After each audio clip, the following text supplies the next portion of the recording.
Welcome friend, common banker channel पे। आज का हमारा टॉपिक है केवाईसी पॉलिसी 2022-23। ये आरबीआई का गाइडलाइन, ये काफी वॉल्यूमनस गाइडलाइन है। ये जब सर्कुलर आप देखिएगा तो लगभग 90 पेज का सर्कुलर है। इसमें डिफरेंट एस्पेक्ट्स कई बार रिपीटेटिव करके दिया हुआ है, इसीलिए हम लोग सर्कुलर के हिसाब से ही चलेंगे। इसका एकेडमिक पर्पस के लिए काफी इंपॉर्टेंस है, इसलिए क्योंकि हर एक एग्जामिनेशन में, हर एक प्रमोशन इंटरनल एग्जामिनेशन में अक्रॉस द स्केल लगभग 7 से 8-9 क्वेश्चन इसमें से पूछे जाते हैं। जैसा मेरा अपना व्यक्तिगत अनुभव भी है कि पिछले 2 साल में लगभग ये 7 से 8 सवाल इस पर्टिकुलर पॉलिसी से पूछे जाते हैं। अब आज ये दूसरा एस्पेक्ट ये है कि जो ब्रांचेज में काम कर रहे हैं, कासा बैक ऑफिस में काम कर रहे हैं, उनके लिए भी केवाईसी पॉलिसी काफी इंपॉर्टेंट पॉलिसी है, जिसको कि हमें लुक आफ्टर करना है फॉर प्रॉपर कंप्लायंस।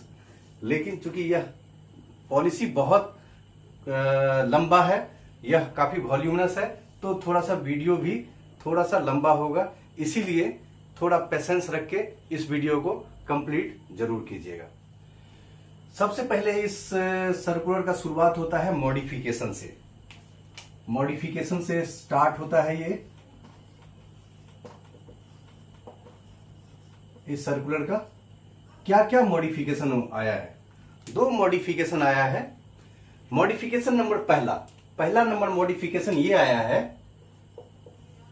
कि जो भी डॉक्यूमेंट, चाहे आप ओबीडी से रिलेटेड या बिजनेस से रिलेटेड, जो भी डॉक्यूमेंट आप लेते हैं फिजिकल फॉर्म में, उसका ई इक्विवेलेंट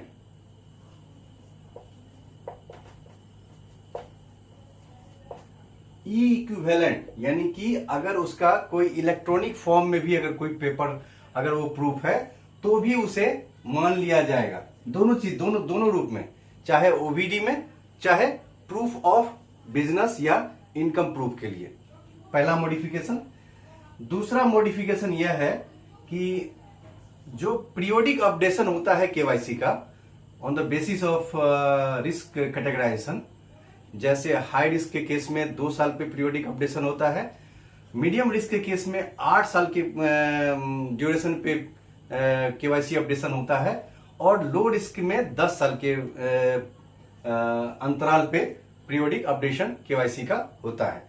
तो कोविड के इम्पैक्ट की वजह से चूंकि लोगों का मूवमेंट रेस्ट्रिक्ट हो गया था, तो एक रिलैक्सेशन दिया गया था कि 31/3/2022 तक जो भी अकाउंट केवाईसी अपडेशन के लिए ड्यू हो रहे थे, अगर उसका अपडेशन बिफोर टाइम या आफ्टर टाइम नहीं हो पाया है, तो भी उसमें कोई प्यूनिटिव एक्शन नहीं लिया जाएगा, यानी कि अकाउंट को फ्रीज, डेबिट फ्रीज नहीं किया जाएगा। आमतौर पे हम लोग करते क्या है कि जब भी कोई केवाईसी का अपडेशन ड्यू होता है, तो उसे 10 दिन के गैप पे मंथ में 30 दिन के भीतर 2 लेटर इशू करते हैं। और अगर फिर भी कस्टमर टर्न आउट नहीं होता है या रिक्वायर्ड मेथड से, जैसे कि वो फिजिकली भी ब्रांच में आके दे सकते हैं, किसी भी ब्रांच में अपडेशन कर सकते हैं, प्लस रजिस्टर्ड मोबाइल के द्वारा, रजिस्टर्ड ईमेल आईडी के द्वारा वह रिप्लाई कर सकते हैं अगर उनका कोई एड्रेस चेंज अगर नहीं है तो वैसे केस में अगर जो भी फिजिकली फॉर्म में या इलेक्ट्रॉनिक फॉर्म में अगर नहीं आया है उनका केवाईसी अपडेशन, तो वैसे केस में आप 2 नोटिस 10 दिन के अंतराल पे 30 दिन में 2 नोटिस देते थे, और उसके बाद अगर वो अपडेशन नहीं हुआ फिर भी, तो डेबिट फ्रीज अकाउंट को कर देते थे फॉर फर्दर पीरियड, जब तक कि केवाईसी अपडेट नहीं होता था। लेकिन कोविड के इंपैक्ट के वजह से दूसरा मॉडिफिकेशन किया गया था कि 31/3/2022 तक जो भी केवाईसी का ड्यू हो रहा था अपडेशन के लिए, तो वैसे केस में अगर अपडेशन नहीं भी हो, तो भी उसमें कोई प्यूनिटिव एक्शन नहीं लिया जाएगा और अकाउंट को डेबिट फ्रीज नहीं किया जाएगा। सर्कुलर का शुरुआत ये 2 मॉडिफिकेशन के साथ होता है, और उसके बाद सर्कुलर का मेन पार्ट शुरू होता है। तो अब चलिए सीधे चलते हैं हम लोग सर्कुलर के मेन पार्ट पे। मेन पार्ट में जो है सबसे, अब आ जाइए सर्कुलर के अगले पार्ट पे, that is term and it's definition. तो सबसे पहला जो सर्कुलर में जिक्र किया हुआ है अप्लीकेबिलिटी। यह केवाईसी पॉलिसी किस किस पे एप्लीकेबल होगा, तो इसके बारे में समझिए दोस्तों। अप्लीकेबिलिटी दोस्तों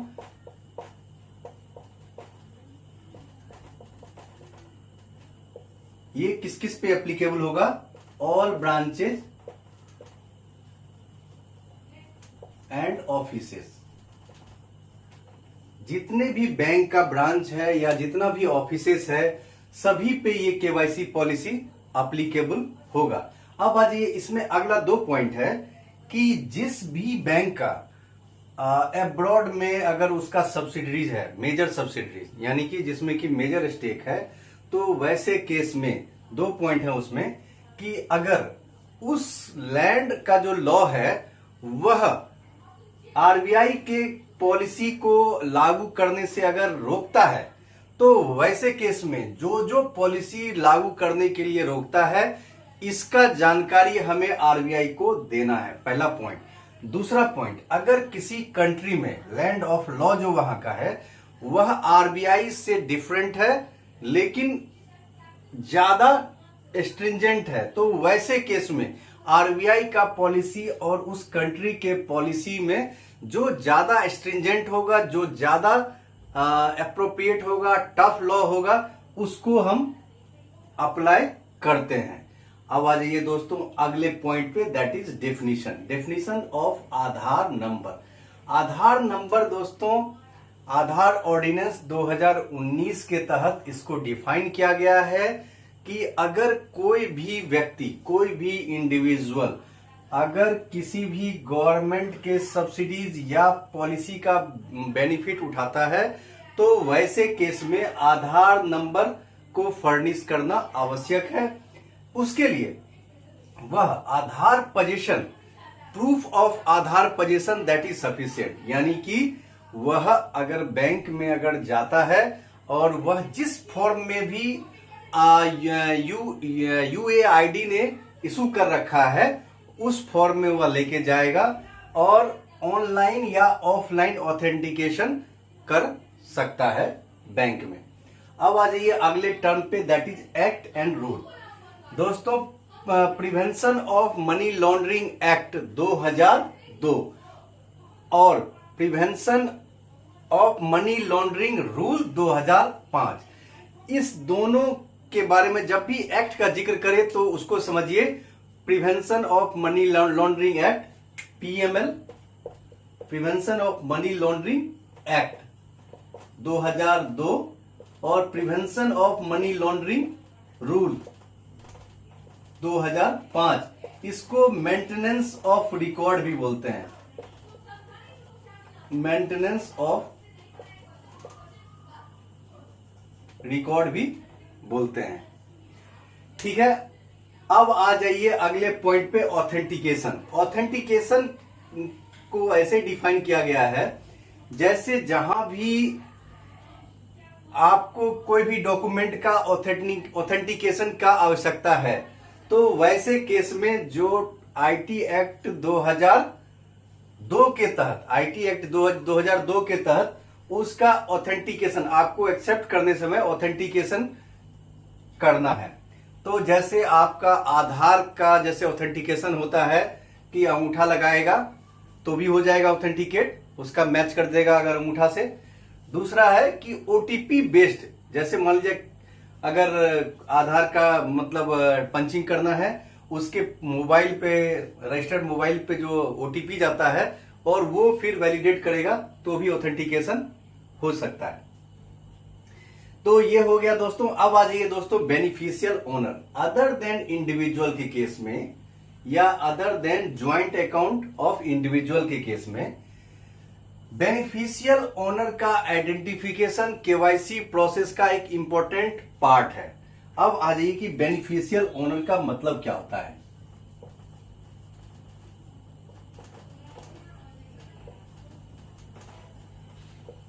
बेनिफिशियल ओनर किस किस केस में कौन कौन होगा, तो पहला आ जाइए आप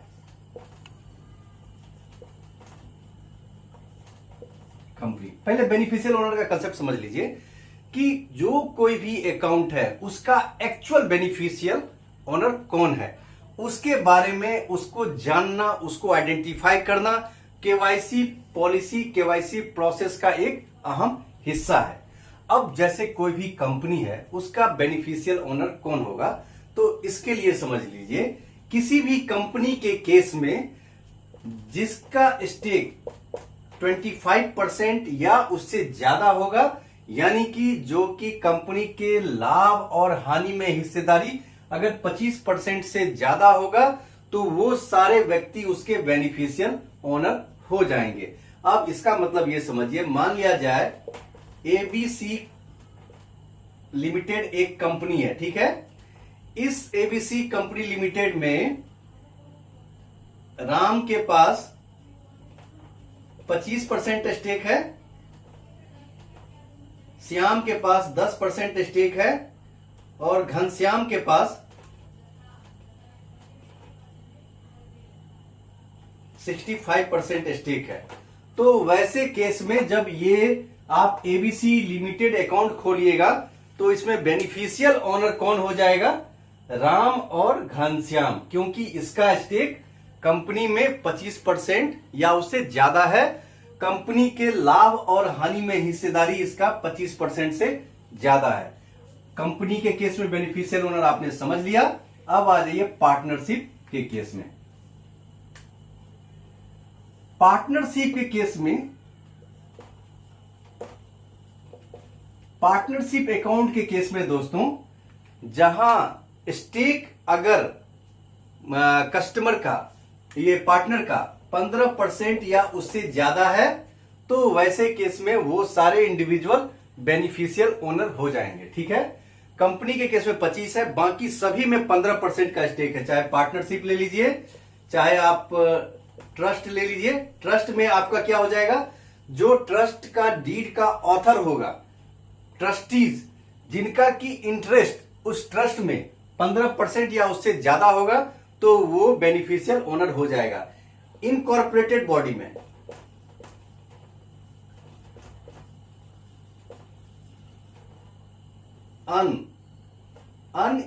इनकॉर्पोरेटेड इंडिविजुअल बॉडी में,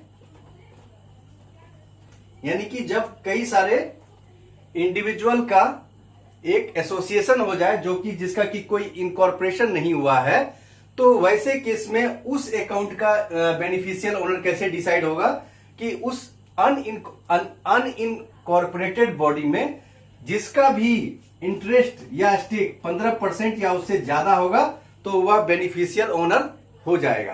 अब आ जाइए अगले पॉइंट पे। ट्रस्ट हो गया, पार्टनरशिप हो गया। अब आ जाइए सोसाइटी।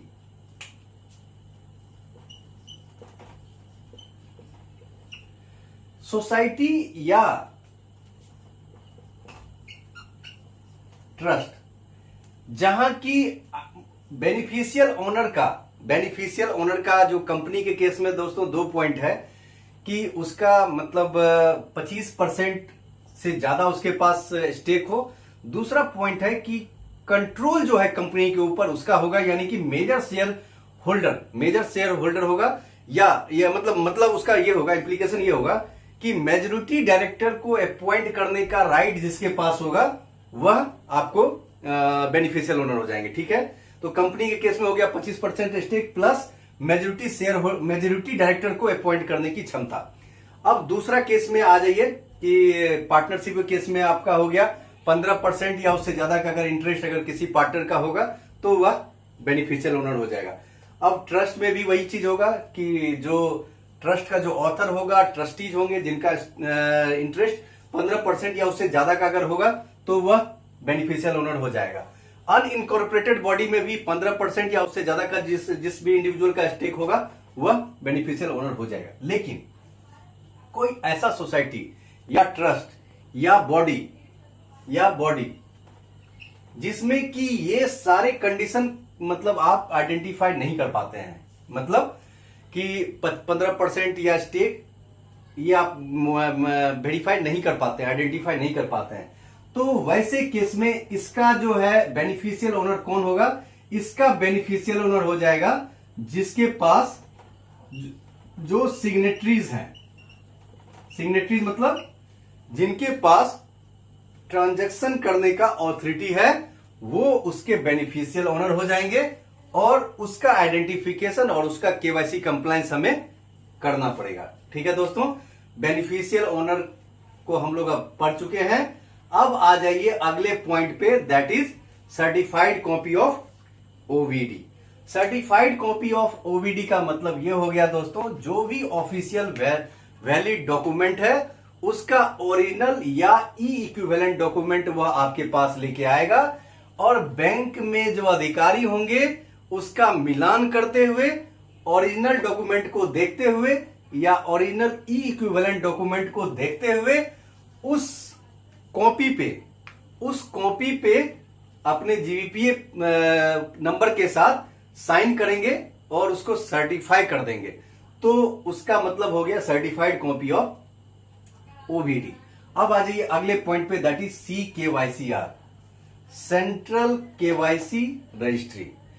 इसका मतलब ये दोस्तों, 2017 के बाद जितने भी अकाउंट इंडिविजुअल के खुले हैं और लीगल एंटिटी के अकाउंट 1 अप्रैल 2021 के बाद जितने भी अकाउंट खुले हैं, उन सभी अकाउंट का डाटा, फोटोग्राफ प्लस ओवीडी, ये सारा हमें रिकॉर्ड अपडेट करना पड़ता है सेंट्रल रजिस्ट्री के पास और वह एक यूनिक नंबर अलॉट करता है इंडिविजुअल कस्टमर को या लीगल एंटिटी कस्टमर को।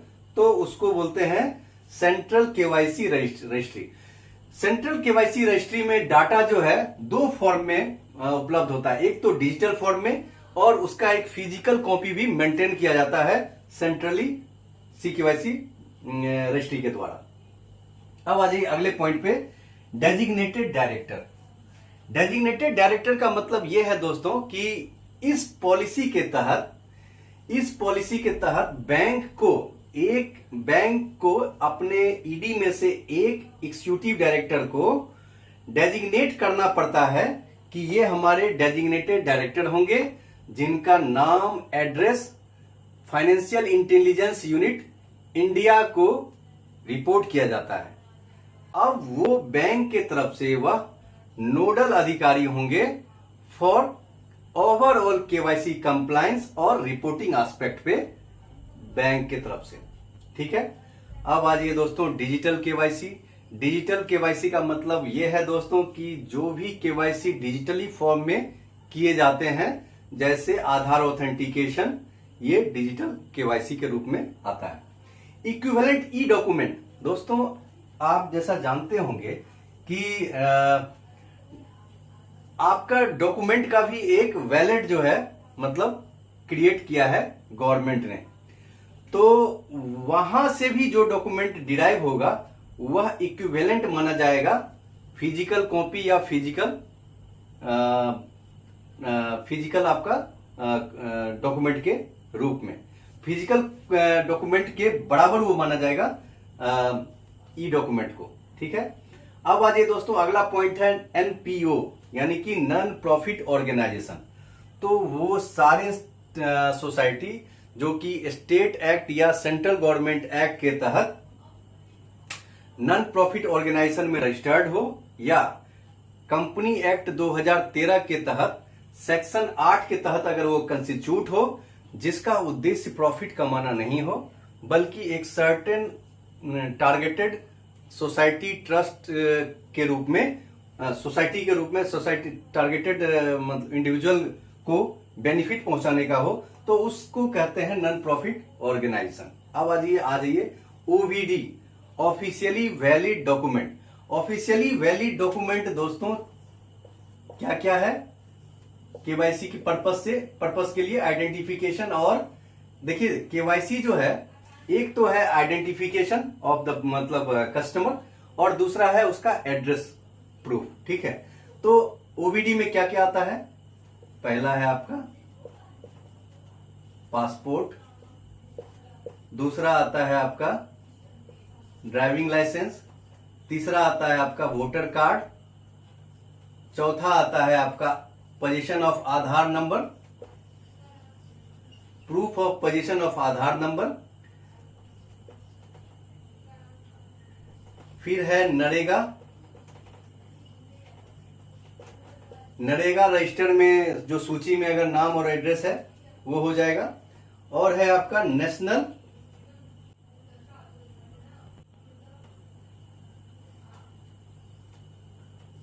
Population register.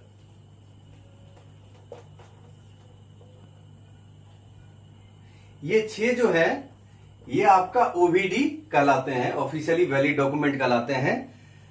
इसमें से कोई भी डॉक्यूमेंट अगर वह फोटो को भी आइडेंटिफाई कर रहा है और एड्रेस भी अगर सेम है तो that will be sufficient for KYC purpose. ठीक है, तो ये 6 डॉक्यूमेंट जो है ये ओवीडी कहलाते हैं। अब इसमें आइए अगले पॉइंट पे कि ओवीडी के केस में कई बार आपने देखा होगा कि ओवीडी में जो एड्रेस दिखा रहा है उस एड्रेस पे प्रेजेंटली वह नहीं है, या अगर कस्टमर अगर आके कहता है कि ये जो ओवीडी में जो मेरा एड्रेस है उस एड्रेस पे अभी हम अवेलेबल नहीं है, काइंडली मेरा दूसरा एड्रेस अपडेट किया जाए या उसको उसके हिसाब से अकाउंट खोला जाए। तो वैसे केस में दोस्तों यूटिलिटी बिल हम लोग लेते हैं। यूटिलिटी बिल यानी कि आपका इलेक्ट्रिसिटी बिल, मोबाइल का बिल, या आपका गैस का बिल, या आपका और कोई भी बिल जो कि आपके एड्रेस पे जो डिलीवर होता है, तो यूटिलिटी बिल, बिजली का बिल, यूटिलिटी बिल 2 महीने से ज्यादा पुराना नहीं होना चाहिए, और उस तरह का अकाउंट जिसमें कि आप एड्रेस आप उस हिसाब से अपडेट कर रहे हैं जैसा कि आपका यूटिलिटी बिल में दिया हुआ है, और ओवीडी का एड्रेस जो है वह डिफरेंट है। तो वैसे केस में एक कंडीशन है कि 3 महीने के भीतर कस्टमर अपने ओवीडी में वह प्रेजेंट एड्रेस को अपडेट करा के आपके पास लाके जमा कर देगा, अदरवाइज बैंक उसमें ऑपरेशन को सीज कर देगी, यानी कि डेबिट को फ्रीज कर देगी, ऑपरेशन को फ्रीज कर देगी। तो यह एक ओवीडी और एड्रेस से रिलेटेड एक इंपॉर्टेंट इंफॉर्मेशन है। अब आ जाइए दोस्तों ऑफलाइन वेरिफिकेशन। ऑफलाइन वेरिफिकेशन में भी दोस्तों वही होता है कि कई बार जैसे आधार का आपका ओटीपी के आधार पे वेरिफिकेशन कस्टमर के द्वारा किया जाता है, तो वह ऑफलाइन वेरिफिकेशन कहलाता है। अब आ जाइए इस केवाईसी गाइडलाइन के तहत पर्सन का मतलब क्या है। केवाईसी गाइडलाइन के तहत, पॉलिसी के तहत पर्सन का मतलब ये हो गया individual, company, partnership firm, unincorporated body, trust, society, ये सारे जिनका कि हम अकाउंट ओपन करते हैं उसको यह पर्सन के रूप में आइडेंटिफाई करता है। अब आ जाइए अगले term, that is principal officer. Principal officer का एक कंसेप्ट है इस केवाईसी गाइडलाइन के तहत, आरबीआई के केवाईसी गाइडलाइन के तहत। बैंक में डीजीएम लेवल के अधिकारी, जिनको कि नोडल ऑफिसर भी बोला जाएगा, नोडल प्रिंसिपल ऑफिसर, उनको डेजिग्नेट किया जाता है बाय ऑफिस ऑर्डर, और उनका नाम और address financial intelligence unit FIU India को भेजा जाता है कि बैंक के तरफ से सारा रिपोर्टिंग करने का जिम्मेदारी उनका होता है। वह जो प्लेस करेंगे रिकॉर्ड, वह सीजीएम के तहत, सीजीएम के उस पर्टिकुलर वर्टिकल सीजीएम के थ्रू उस पर्टिकुलर ईडी जो उसका लुक आफ्टर कर रहे होंगे, ये उस तरह से चैनलाइज होगा। तो लेकिन एक चीज है दोस्तों कि डेजिग्नेटेड डायरेक्टर और प्रिंसिपल ऑफिसर दोनों सेम नहीं होंगे। यहाँ डेजिग्नेटेड डायरेक्टर जो है ईडी लेवल के अधिकारी होंगे और प्रिंसिपल ऑफिसर जो है वह डीजीएम लेवल का अधिकारी होगा। अब आ जाइए दोस्तों अगले पॉइंट पे। अगला पॉइंट है स्मॉल अकाउंट। जिनके पास ओबीडी से रिलेटेड, इनकम प्रूफ से रिलेटेड पर्टिकुलर डॉक्यूमेंट नहीं होता है, उसके लिए एक प्रावधान किया गया जिसपे कि स्मॉल अकाउंट, उस पे आपका जो है prevention of money laundering act या रूल उस पे लागू नहीं होता है, लेकिन उसमें कई सारे रेस्ट्रिक्शंस हैं जिसको बैंक को मॉनिटर करना है। यह सीबीएस इन्वायरमेंट ही में ही यह अकाउंट खोला जाएगा, स्मॉल अकाउंट। स्मॉल अकाउंट में रेस्ट्रिक्शंस है कि 1 साल के भीतर इसमें कभी भी आपका 1 लाख से ज्यादा का क्रेडिट नहीं होगा। At a point of time कभी भी 50,000 से ऊपर का बैलेंस नहीं होगा।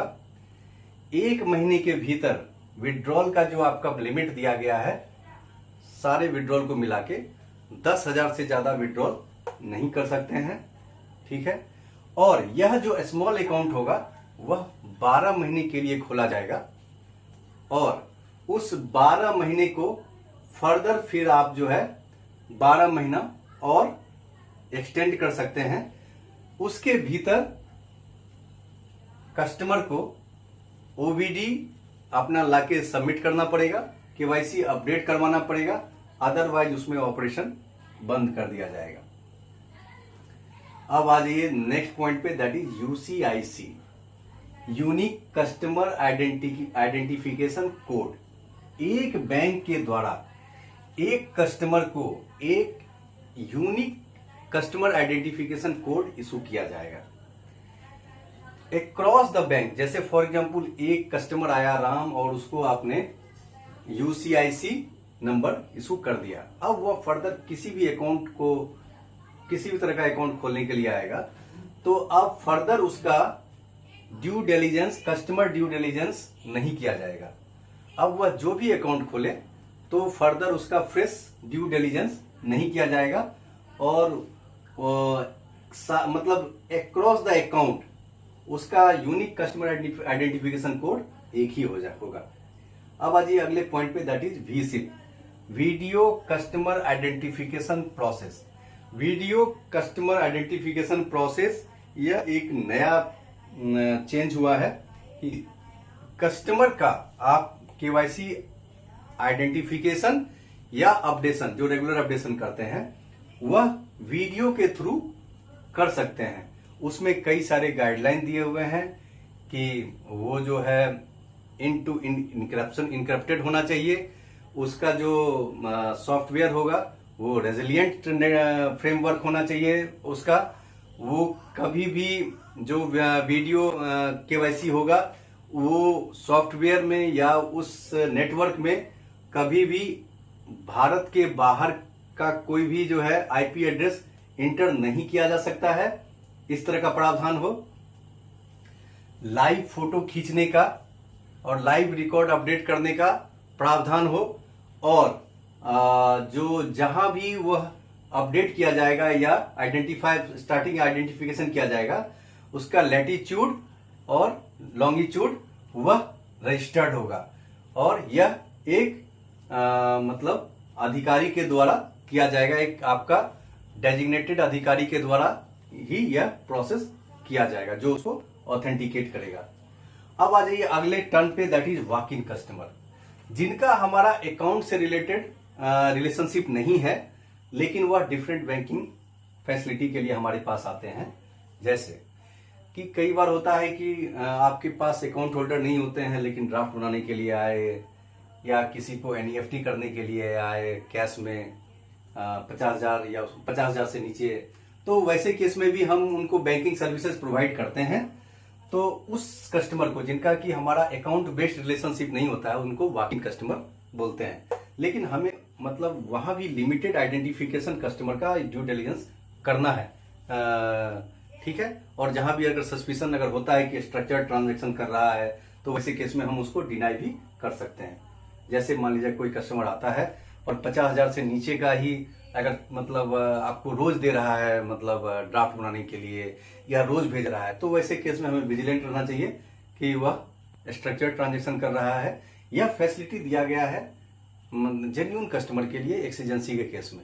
लेकिन अगर कोई इसका बेनिफिट गलत रूप में उठाता है तो बैंक के पास राइट है कि उस सर्विस को डिनाई कर सकता है। अब आ जाइए अगले पॉइंट पे, फटका, फॉरेन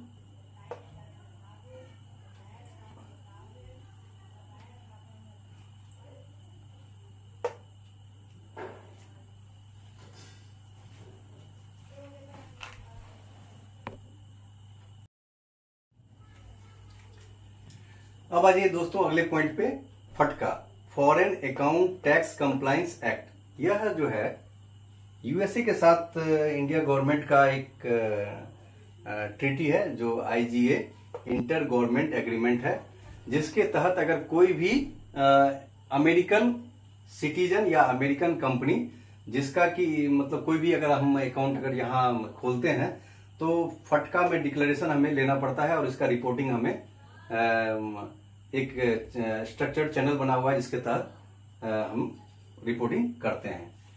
आज ये अगले पॉइंट पे केवाईसी टेम्पलेट्स। केवाईसी टेम्पलेट्स जो CKYCR है, यह डिफरेंट टेम्पलेट्स बनाए हुए हैं जिसके तहत जो है हम अपने एग्जिस्टिंग कस्टमर का केवाईसी का डिटेल उनके साथ शेयर करते हैं और अपलोड करते हैं। नए जितने भी हमारे पास नए ग्राहक जुड़ते हैं, नए कस्टमर नए अकाउंट खुलते हैं, उसका केवाईसी टेम्पलेट्स डिफरेंट टेम्पलेट्स बना हुआ है, उसके तहत हम डाटा अपलोड करते हैं। अब आइए CDD, customer due diligence. Customer due diligence का मतलब होता है कस्टमर का आइडेंटिफिकेशन, और आइडेंटिफिकेशन के बाद उसका रिस्क से रिलेटेड, उसके प्रोफाइल से रिलेटेड, उसके ट्रांजैक्शंस को मॉनिटर करना, ये कस्टमर ड्यू डिलिजेंस का पार्ट है। पीरियोडिक अपडेशन दोस्तों, जैसा जानते हैं आप कि हर एक जो भी कस्टमर बैंक में जुड़ते हैं, केवाईसी कंप्लायंस के दौरान उनका रिस्क कैटेगराइजेशन किया जाता है, और रिस्क कैटेगराइजेशन के हिसाब से पीरियोडिक अपडेशन का डेट डिसाइड होता है। जैसे अगर किसी कस्टमर का रिस्क प्रोफाइल अगर हाई रिस्क का है तो वैसे केस में 2 साल पे उसका पीरियोडिक अपडेशन होता है। अगर मीडियम रिस्क में है तो उसका 8 साल पे पीरियोडिक अपडेशन होता है, और अगर वह लो रिस्क में आता है तो उसका 10 साल में पीरियोडिक अपडेशन होता है। अब आ जाइए दोस्तों, यही एक चीज हम लोग और समझ जाएंगे, पीरियोडिक अपडेशन या ऑन गोइंग ड्यू डिलिजेंस।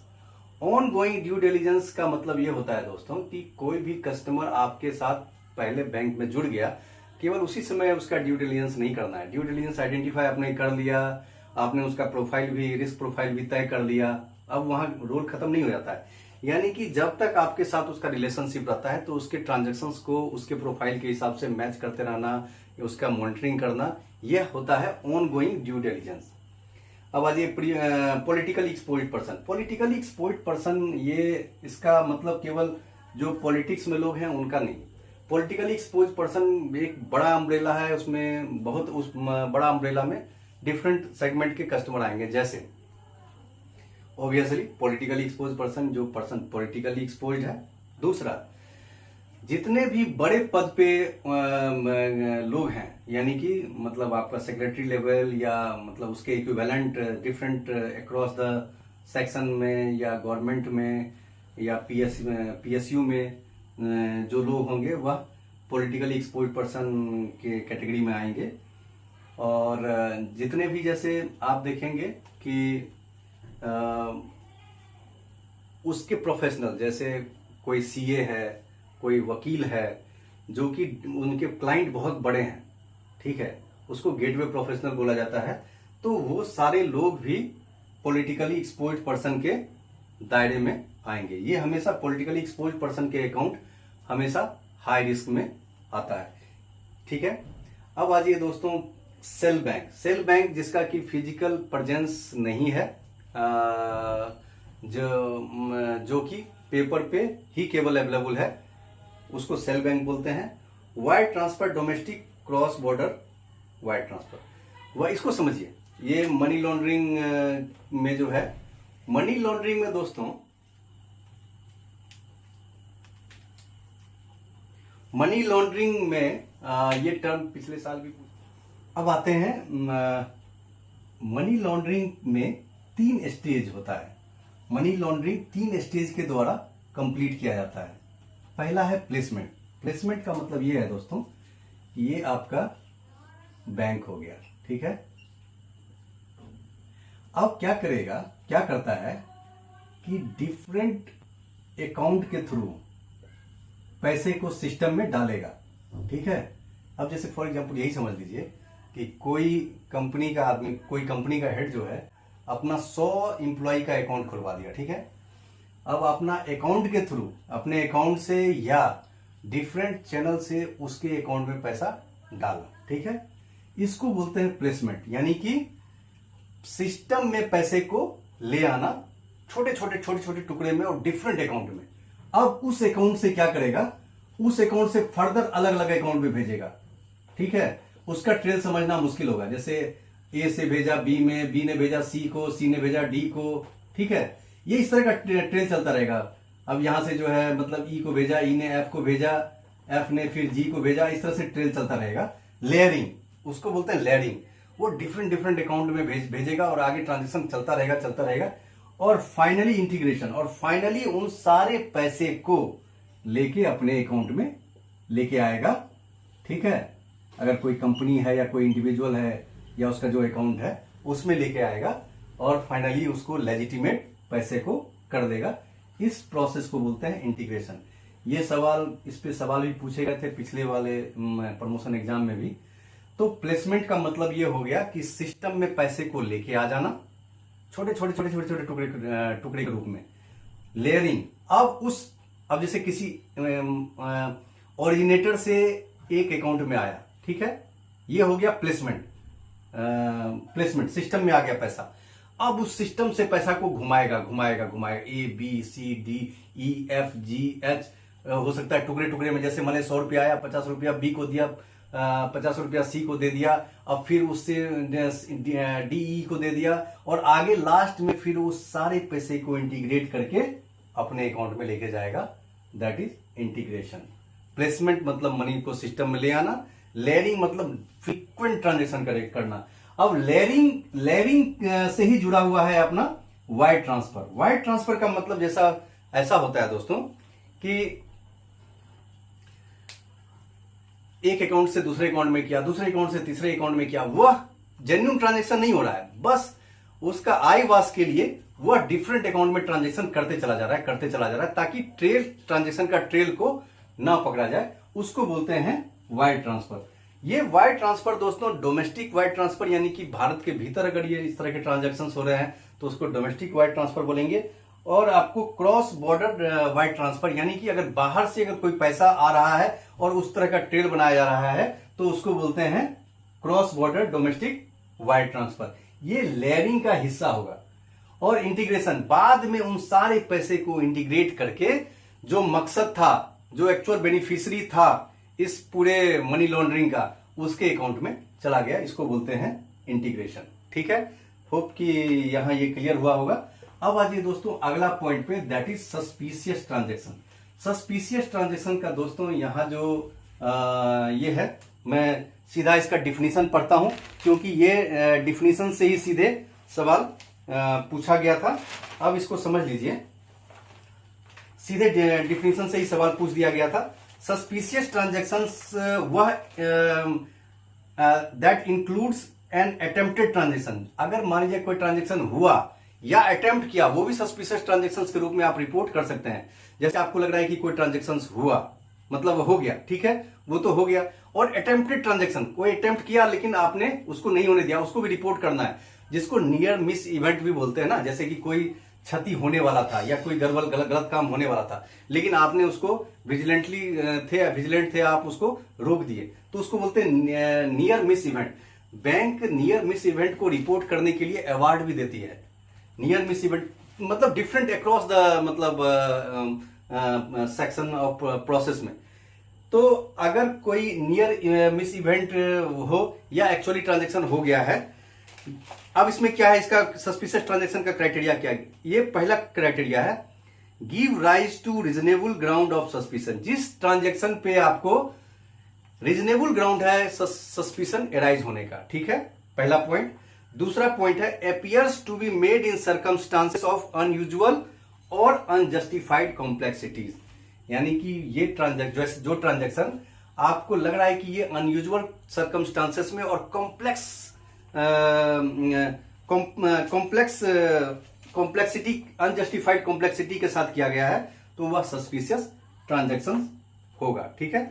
और तीसरा पॉइंट है दोस्तों, appears not to have economic, rational और बोनाफाइड और पर्पस। यानी कि जो भी कस्टमर का जो प्रोफाइल है उसके प्रोफाइल से वो मैच नहीं कर रहा है, आपके पास ये रेशनल आपको नहीं लग रहा है और वह बोनाफाइड पर्पस के लिए नहीं किया जा रहा है, appears not to have economic rational नहीं है और बोनाफाइड पर्पस के लिए नहीं किया जा रहा है, तो वह सस्पिशियस ट्रांजैक्शन हो जाएगा। और चौथा पॉइंट है give rise to reasonable ground of suspicion that may involve financing of activity related to terrorism. तो सस्पिशियस ट्रांजैक्शंस में 4 पॉइंट हैं। पहला पॉइंट हो गया दोस्तों give rise to reasonable ground of suspicion, जो कि रीजनेबल ग्राउंड हमें मतलब दे रहा है कि ये सस्पिशियस ट्रांजैक्शन है। दूसरा है कि यह अनयूजुअल सर्कमस्टांसेस और अनजस्टिफाइड कॉम्प्लेक्सिटीज के साथ किया गया है, इकोनॉमिक रेशनल और बोनाफाइड पर्पस के लिए नहीं किया गया है। और चौथा है जो कि रीजनेबल ग्राउंड आ रहा है सस्पिशन का कि यह फाइनेंस जो है रिलेटेड है टेररिज्म फाइनेंसिंग से रिलेटेड, तो उसको बोलते हैं सस्पिशियस ट्रांजैक्शन। तो यहां सारे टर्मिनोलॉजी दोस्तों हम लोग अब कंप्लीट कर चुके हैं।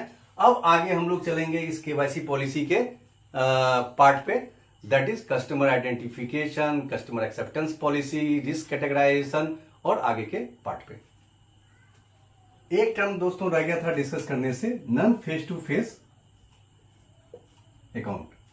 Non face to face account, non face to face ये ओटीपी बेस्ड जो है, ओटीपी बेस्ड अकाउंट होगा।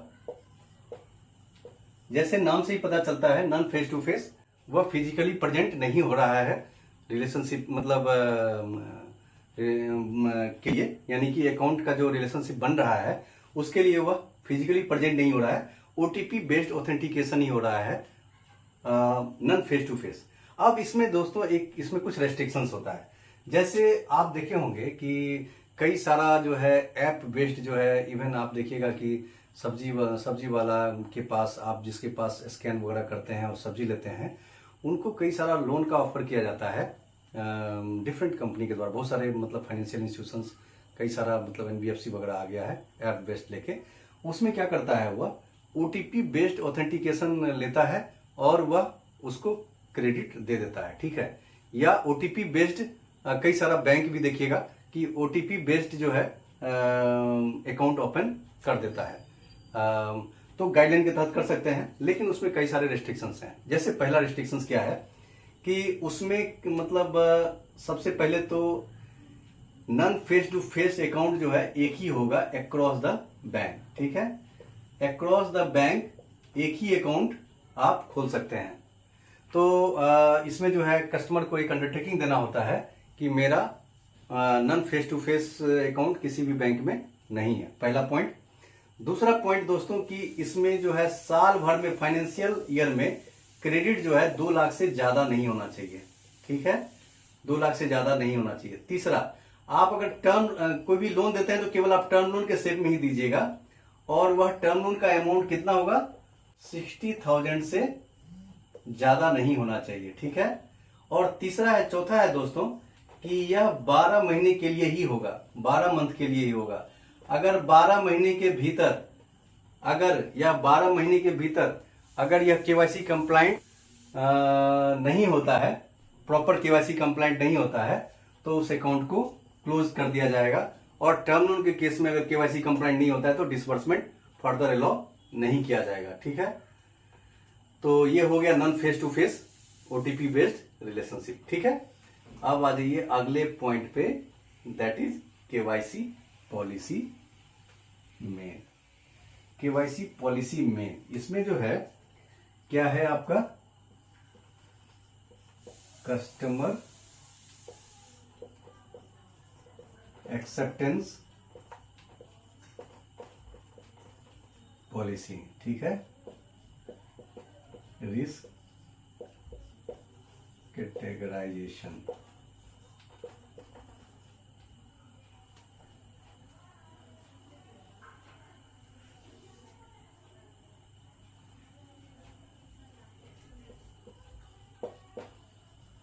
कस्टमर आइडेंटिफिकेशन प्रोसेस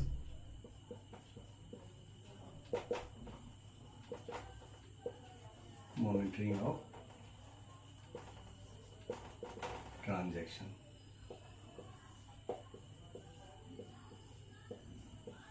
ठीक है, ये 4 पार्ट में आप केवाईसी पॉलिसी को डिवाइड कर सकते हैं। पहला है customer acceptance policy. Customer acceptance policy में यह प्रॉपर्ली डिफाइन किया जाता है कि किस तरह के कस्टमर को आप एक्सेप्ट करेंगे, किस तरह के कस्टमर को आप एक्सेप्ट नहीं करेंगे। इसमें डिफरेंट पॉइंट्स है, उस पर चलते हैं। Customer acceptance policy. Customer acceptance policy में क्या क्या पॉइंट है मैं एक बार रीड आउट कर देता हूं। नो अकाउंट इन एनोनिमस या फिक्सिशियस या बेनामी नाम से आप वो कोई भी अकाउंट आप नहीं खोलेंगे जिसका कि कस्टमर ड्यू डिलिजेंस करना पॉसिबल नहीं है। ठीक है, नो अकाउंट और transaction based relationship without CDD procedure, यानी कि अगर कोई भी अगर वॉक इन कस्टमर भी आता है और वह अगर मतलब अपना आइडेंटिटी अगर डिस्क्लोज नहीं कर रहा है तो वैसे केस में आप जो है ना उसका उस कस्टमर के ट्रांजैक्शंस को एक्सेप्ट नहीं करेंगे। ठीक है, मैंडेटरी केवाईसी डॉक्यूमेंट आपको चाहिए अकाउंट ओपनिंग के समय में और ड्यूरिंग अपडेशन। ठीक है, उसके बाद है दोस्तों कि कस्टमर ड्यू डिलिजेंस अप्लाई होता है unique customer identification code level पे। ठीक है, एग्जिस्टिंग कस्टमर का आपको ये नहीं करना है, मतलब customer identification further due diligence नहीं करना है। अब आ जाइए ज्वाइंट अकाउंट के केस में दोस्तों कस्टमर ड्यू डिलिजेंस सभी कस्टमर का होगा। ठीक है, ज्वाइंट अकाउंट के केस में। वहां एसएचजी के केस में दोस्तों थोड़ा रिलैक्सेशन है। एसएचजी के केस में वो आगे भी हम लोग पढ़ेंगे कि मतलब सिंपल ड्यू डिलिजेंस, मोर इंटेंसिफाइड ड्यू डिलिजेंस।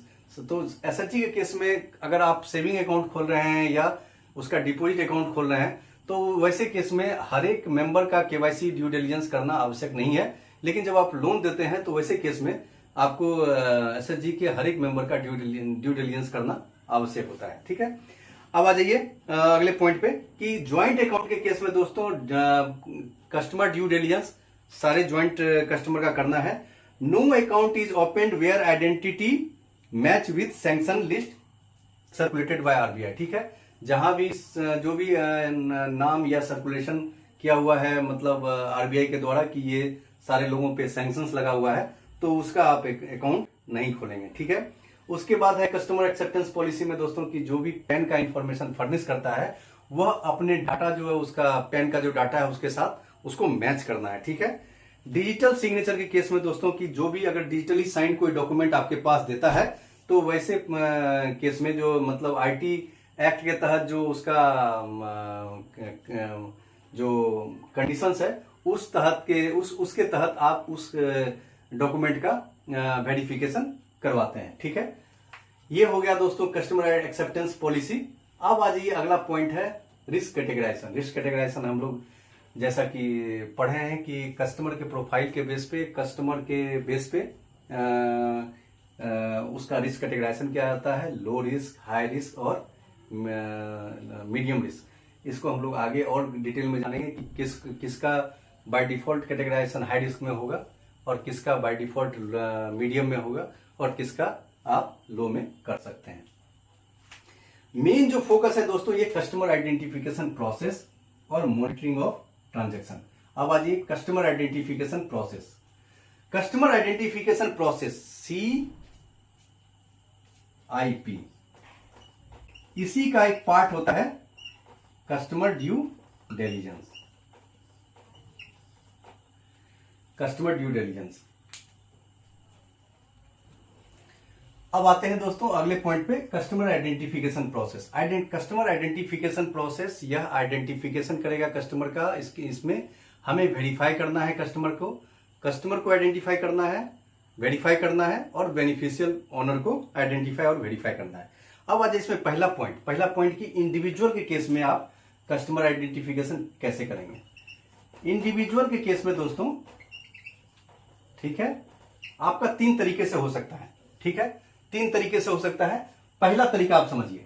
पहला तरीका क्या होगा कि पार्ट 1 इंडिविजुअल बोरोवर क्या करेगा, आपको आधार ला के देगा, पैन या फॉर्म 60 फर्निश करेगा, रिसेंट फोटोग्राफ देगा और एनी ओवीडी। ठीक है, अब इसमें फिर अगला सवाल का ही जवाब दे दूं कि जरूरी नहीं है कि अकाउंट खोलने के लिए आधार इज मैंडेटरी। ठीक है, लेकिन अगर वह कोई बेनिफिट के लिए अगर अकाउंट खोल रहा है, सब्सिडी के लिए या कोई गवर्नमेंट स्कीम में उसको कुछ मतलब रिबेट मिलना है या कोई बेनिफिट मिलना है, तो वैसे केस में आपको आधार ऑर्डिनेंस 2019 के तहत उसको वो नंबर फर्निश करना पड़ेगा। ठीक है, पहला तो जो पार्ट में मतलब इंडिविजुअल अकाउंट अगर आपके पास आता है तो पहला तरीका है कि आप फिजिकल फॉर्म में सारा पेपर लेके आया और आपने उसका अकाउंट खोल दिया। उसके लिए वो आधार लेके आया, पेन लेके आया, फॉर्म 60 फर्निश करेगा, ये रिसेंट फोटोग्राफ लेके आएगा, एनी ओवीडी देगा और उसको आप सर्टिफाइड करते हैं और उसके बाद उसका ओपन अकाउंट कर देते हैं। ये पहला तरीका हो गया। ठीक है, दूसरा तरीका दोस्तों हम लोग जो अभी थोड़ा देर पहले डिस्कस किए, OTP based non face to face. Non face to face, उसके लिए वह फिजिकली बैंक में नहीं आया या फिजिकली फाइनेंशियल इंस्टीट्यूशन के पास नहीं गया, ओटीपी बेस्ड ऑथेंटिकेशन के द्वारा अकाउंट खुला। उसका जो क्राइटेरिया है कि ओटीपी बेस्ड जब भी अकाउंट खुलेगा, नॉन फेस टू फेस जब भी अकाउंट खुलेगा, तो उसमें क्या क्या कंडीशन है कि आपका डिपॉजिट किसी भी समय में डिपॉजिट जो है 1 लाख से ज्यादा एक्सीड नहीं करना चाहिए। ठीक है, दूसरा, एक फाइनेंशियल ईयर में टोटल क्रेडिट 2 लाख से ज्यादा नहीं होगा। जब भी आप उसको टर्म लोन देंगे तो 60,000 रुपया से ज्यादा आप नहीं देंगे। ठीक है, और अकाउंट बोथ अकाउंट, यानी कि आप चाहे टर्म लोन दे रहे हैं, लोन जब भी होगा तो टर्म लोन के सेट में ही होगा, लोन दे रहे हैं या डिपॉजिट अकाउंट है, वह 1 साल के लिए ही वैलिड होगा। 1 साल के भीतर उसको या तो कन्वर्ट करवा लेगा या अकाउंट क्लोज कर दिया जाएगा। कन्वर्ट करवा लेगा मतलब केवाईसी कंप्लाइंट में या वह अकाउंट क्लोज कर दिया जाएगा। ठीक है, और दूसरा दोस्तों कि एक वो अंडरटेकिंग देगा कि पूरे बैंकिंग इंडस्ट्री में उसका इस तरह का अकाउंट केवल एक ही है। ठीक है, तो इंडिविजुअल का अकाउंट हो गया, एक तो आपका फिजिकली आपके पास आया। ठीक है, दूसरा ओटीपी बेस्ड, और तीसरा है दोस्तों VCIP, video customer identification process, जिसको हम लोग पढ़े हैं दोस्तों कि इंडिविजुअल केस में, प्रोप्राइटरशिप फर्म के केस में ऑथराइज सिग्नेटरी और बेनिफिशियल ओनर जो लीगल एंटिटी का होगा उसका आइडेंटिफिकेशन VCIP के द्वारा होगा। अच्छा, एक चीज और भी है कि ये ओटीपी बेस्ड बॉर्डर कस्टमर को भी VCIP के द्वारा कन्वर्ट किया जा सकता है KYC compliant, full compliant account. अच्छा, VCIP वाला जो अकाउंट होगा वो फुल केवाईसी कंप्लाइंट माना जाएगा क्योंकि उसमें सारा चीज प्रॉपर आइडेंटिफिकेशन हो रहा है, उसका कस्टमर का, उसका लाइव फोटो लिया जा रहा है, लाइव सारा उसका ओवीडी अपलोड किया जा रहा है, और उसको कौन कर रहा है, उसको कर रहा है आपका बैंक का ऑथराइज्ड ऑफिसर। ये देखिए, कभी भी जो कस्टमर ड्यू डिलीजेंस है वह कभी भी आउटसोर्स नहीं किया जा सकता है पॉलिसी के हिसाब से, यानी कि जो VCIP का जो फंक्शन होगा वह कभी भी आउटसोर्स के द्वारा कंप्लीट नहीं किया जाएगा, बल्कि बैंक का कोई अधिकारी ही उसे कंप्लीट करेंगे। ठीक है, अपडेशन ऑफ दोस्तों, ये जो इंडिविजुअल का अकाउंट आप VCIP के द्वारा खोल रहे हैं, ये VCIP के द्वारा आप अपडेशन ऑफ केवाईसी भी आप कर सकते हैं। अब आइए दोस्तों, VCIP इंफ्रास्ट्रक्चर यानी कि वीडियो कस्टमर आइडेंटिफिकेशन प्रोसेस में आपका इंफ्रास्ट्रक्चर में क्या क्या रिक्वायरमेंट है। साइबर सिक्योरिटी होना चाहिए, साइबर सिक्योरिटी के लिए जो भी मतलब प्रेस्क्राइब्ड गाइडलाइन है उसका कंप्लायंस होना चाहिए, रेजिलियंस फ्रेमवर्क होना चाहिए, इंड टू इंड इंक्रिप्शन होना चाहिए। ठीक है, आपका जो भी VCIP हो रहा है ना, उसमें preventing connection from IP outside India, किसी भी बाहर, इंडिया के बाहर कोई भी IP उसमें इंटर ना कर पाए। ठीक है, उसके बाद वीडियो रिकॉर्डिंग होगा लाइव GPS के साथ, फेस लाइवलीनेस को आइडेंटिफाई करेगा। ठीक है, VCIP का एक प्रोसीजर बैंक ने डिसाइड कर रखा है, एक बोर्ड अप्रूव्ड VCIP का जो है वीडियो कस्टमर आइडेंटिफिकेशन प्रोसेस का एक प्रोसीजर आइडेंटिफाई कर रखा है। ठीक है, VCIP का दोस्तों रिकॉर्ड और जो है मतलब डाटा मैनेजमेंट भी गाइडलाइन के तहत हमें मेंटेन करना है। अब आइए दोस्तों अगले पॉइंट पे, इसी के साथ साथ जो है ना हम लोग आप समझेंगे स्मॉल अकाउंट। स्मॉल अकाउंट दोस्तों जैसे समझे, देखिए एक थोड़ा सा डिफरेंस इसको समझिए कि non face to face account और स्मॉल अकाउंट में अंतर है। Non face to face account में क्या था कि उसके पास ओवीडी है, ठीक है, वो ओटीपी बेस्ड अकाउंट खुलवा के आपका उसमें मतलब ट्रांजेक्शन करता है, लेकिन वह फिजिकली नहीं आ रहा है। लेकिन स्मॉल अकाउंट के केस में क्या है, उसके पास कोई ओबीडी नहीं है, कोई ओबीडी नहीं है, तो वो क्या कर रहा है, सिंपल एक डिक्लेरेशन बैंक के पास फर्निश कर रहा है और उसका आपने एक स्मॉल अकाउंट खोल दिया। ठीक है, स्मॉल अकाउंट और non face to face bank account में अंतर है। स्मॉल अकाउंट में क्या था कि किसी भी पॉइंट पे उसका जो है बैलेंस 50,000 से ज्यादा नहीं होना चाहिए, जबकि non face to face account में क्या था, किसी भी टाइम पे बैलेंस जो है 1 लाख रुपया से ज्यादा नहीं होना चाहिए। नॉन फेस टू फेस में था दोस्तों कि 1 साल के दौरान टोटल क्रेडिट जो है 2 लाख से ज्यादा नहीं होना चाहिए। स्मॉल अकाउंट के केस में दोस्तों ये होगा कि फाइनेंशियल ईयर में, एक फाइनेंशियल ईयर में मैक्सिमम 1 लाख से ज्यादा क्रेडिट नहीं होना चाहिए, और वो भी 12 महीने के लिए था, ये भी 12 महीने के लिए था। दोनों में अंतर क्या है, नॉन फेस टू फेस वाले में 12 महीने के बाद क्लोज कर देंगे, बिल्कुल कोई एक्सटेंशन नहीं देंगे, लेकिन स्मॉल अकाउंट में फर्दर 12 महीने का एक्सटेंशन दे सकते हैं, यानी कि मैक्सिमम 24 महीने तक वो अकाउंट चला सकते हैं। 24 महीने के दौरान भी अगर वो ओबीडी फर्निश नहीं करता है तो अकाउंट को क्लोज कर देंगे। ठीक है, हाँ अच्छा, इसमें जो 50,000 जो मतलब एट ए टाइम बैलेंस या 1 लाख का जो आपका ये है टोटल फाइनेंशियल ईयर में जो क्रेडिट है, इसमें एक्सेम्पशन दिया हुआ है क्रेडिट। ठीक है, इसमें एक्सेम्पशन क्या दिया हुआ है कि गवर्नमेंट अगर कोई सब्सिडी देती है या गवर्नमेंट कोई बेनिफिट्स उस कस्टमर को दे रही है तो उस अमाउंट को इस दोनों चीज में नहीं जोड़ेंगे। अब इसको मैं एक्सप्लेन करूं, जैसे फॉर एग्जांपल उसके खाते में 40,000 रुपया था, ठीक है, और इंदिरा आवास का आ गया 1 लाख रुपया, तो उसको हम 1.5 लाख रुपया उसको हम ये नहीं कंसीडर करेंगे कि भाई ये स्मॉल अकाउंट से बाहर हो जाएगा। ठीक है, उसमें रेस्ट्रिक्शंस जो था, जो एक और रेस्ट्रिक्शंस है दोस्तों कि एग्रीगेट ऑल विड्रॉल ट्रांसफर जो है 1 मंथ में 10,000 से ज्यादा एक्सीड नहीं करेगा। ठीक है दोस्तों, ये आपका जो है इंडिविजुअल का हो गया। अब आ जाइए customer due diligence for proprietorship firm. Proprietorship firm के केस में दोस्तों, प्रोप्राइटरशिप फर्म के केस में जो प्रोप्राइटर होगा उसका तो इंडिविजुअल के रूप में जो ड्यू डिलिजेंस आपको करना है वो करेंगे। ठीक है, उसके बाद बिजनेस का जो प्रूफ होगा वह इन सभी जो भी हम लोग डिस्कस करेंगे उसमें से 2 प्रूफ आपको लेना होगा, जैसे रजिस्ट्रेशन सर्टिफिकेट, सेल्स, दूसरा हो गया sales and income tax return, तीसरा हो गया certificate license issued by municipal corporation, CGST VAT GST certificate, अगला हो गया इंपोर्ट एक्सपोर्ट कोड जो कि DGIFT के द्वारा इशू किया जाता है, complete income tax return of proprietor where income from the firm is reflecting, यानी कि वो केवल एक्नॉलेजमेंट नहीं, पूरा कंप्लीट ITR का रिटर्न का कॉपी देगा जिसमें वह दिखाएगा कि ABC फर्म जो उसने बनाया है उससे उसका प्रॉफिट उस ITR में या मतलब इनकम आया है।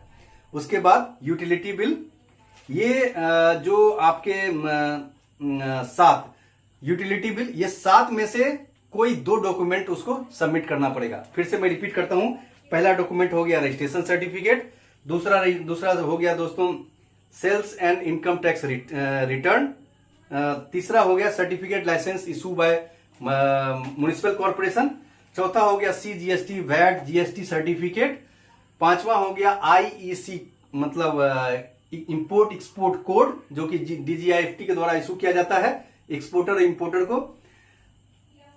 फिर उसके बाद आपका दोस्तों छठा हो गया कंप्लीट इनकम टैक्स रिटर्न, जिसमें कि उस फर्म जो फर्म वो बनाया है उसका इनकम उसमें दिख रहा है कि उसके इंडिविजुअल ITR में आया है, तो वो प्रूफ। और आपका 7वां हो गया दोस्तों यूटिलिटी बिल उस फर्म के नाम पे। तो इन 7 में से कोई 2 प्रूफ आपको लेना है, लेकिन यहां एक एग्जेम्पशन दिया हुआ है कि अगर पॉसिबल नहीं है उसको 2 आउट ऑफ 7 में से 2 ID प्रूफ फर्निश करना, तो वैसे केस में मतलब एक प्रूफ ऑफ बिजनेस भी आप ले सकते हैं। ये डिस्क्रिप्शन है मतलब ब्रांच इनकम्बेंट का या मतलब कंपिटेंट अथॉरिटी का, लेकिन उसमें एक एडिशनल पॉइंट है कि कॉन्टैक्ट पॉइंट वेरिफिकेशन करेंगे, यानी कि उस पॉइंट पे जाके आप उसको वेरीफाई करेंगे, उसके बिजनेस को और उसके एड्रेस को और उसके प्रोफाइल को आप असर्टेन करेंगे। ठीक है, अब आ जाइए दोस्तों, अगला पॉइंट है CDD of legal entity.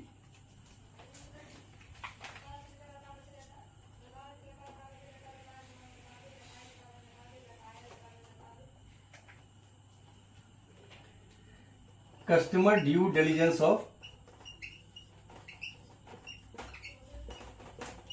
Legal entity, individual हो गया, प्रोप्राइटरशिप फर्म हो गया। लीगल एंटिटी के केस में दोस्तों certificate of incorporation, memorandum and article of association, pan, resolution and document of beneficial owner,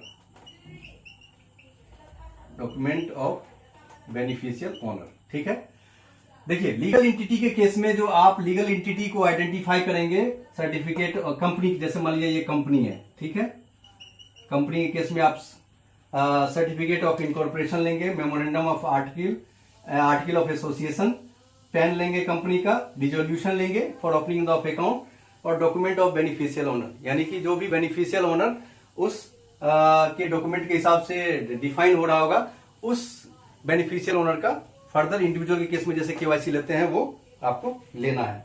अब आज ये तो कंपनी के केस में हो गया दोस्तों। हम लोग अब कस्टमर आइडेंटिफिकेशन अभी पढ़ रहे हैं, कंपनी का हो गया। अब आ जाइए आप पार्टनरशिप, पार्टनरशिप फर्म के केस में। पार्टनरशिप फर्म के केस में दोस्तों पार्टनरशिप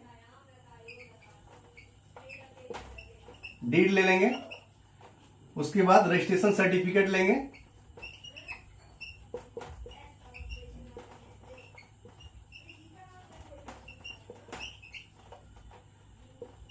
पेन ले लेंगे और बेनिफिशियल ओनर का केवाईसी ले लेंगे। ठीक है, देखिए यहां एक चीज मैं डिस्कस करना चाहता हूं कि पार्टनरशिप के केस में अगर पार्टनरशिप डीड अगर रजिस्टर्ड नहीं है, ठीक है, रजिस्टर्ड नहीं है, तो वैसे केस में इसका जो मतलब बुक डेट होगा उसके अगेंस्ट में सूट फाइल नहीं किया जा सकता है। तो जब भी मतलब अकाउंट डिपॉजिट अकाउंट रिलेशनशिप के लिए अगर वो डीड रजिस्टर्ड नहीं है तो भी चलेगा, लेकिन जब भी अगर हम लोग एडवांस करते हैं किसी भी पार्टनरशिप फर्म को तो उसका पार्टनरशिप डीड रजिस्टर्ड मैंडेटरी हम लोग देखते हैं, यानी कि रजिस्ट्रेशन सर्टिफिकेट मैंडेटरी हम लोग उसमें देखते हैं। ठीक है, उसके बाद उसका पेन मैंडेटरी है, और बेनिफिशियल ओनर जो भी पार्टनरशिप फर्म का होगा उसका केवाईसी आपको लेना है। ठीक है, अब आ जाइए ट्रस्ट।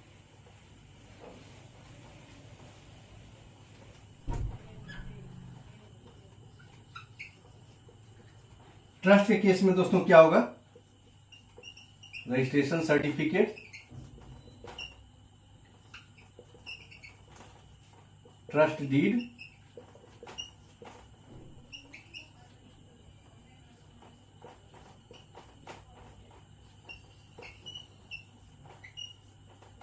पैन, रिजोल्यूशन और बेनिफिशियल ओनर का सर्टिफिकेट। ठीक है दोस्तों, अब आ जाइए आप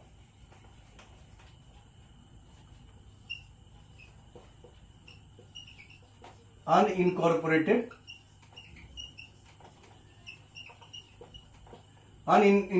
बॉडी के केस में भी आपका क्या होगा, रजिस्ट्रेशन सर्टिफिकेट, पैन, रिजोल्यूशन, इसमें और एक हो जाएगा power of attorney. Power of attorney जो का भी कॉपी हमें लेना पड़ेगा, जो जिसके तहत जो है किसी आदमी को मतलब ऑथराइज किया गया है ट्रांजैक्शन के लिए। रिजोल्यूशन ले लेंगे और बेनिफिशियल ओनर का केवाईसी ले लेंगे। अब आ जाइए दोस्तों अगले पॉइंट पे, ज्यूरिडिकल पर्सन। ज्यूरिडिकल पर्सन जैसे कि आपका ग्राम पंचायत हो गया,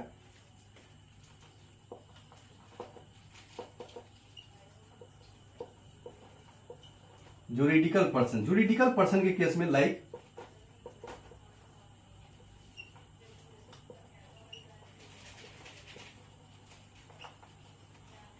ग्राम पंचायत हो गया। तो ज्यूरिडिकल केस में दोस्तों document showing name authorise to act on behalf of entity. Document एक लेंगे, डॉक्यूमेंट क्या लेंगे, document showing authorise person to act on behalf of entity. ठीक है। दूसरा, person holding the attorney to transact. और तीसरा है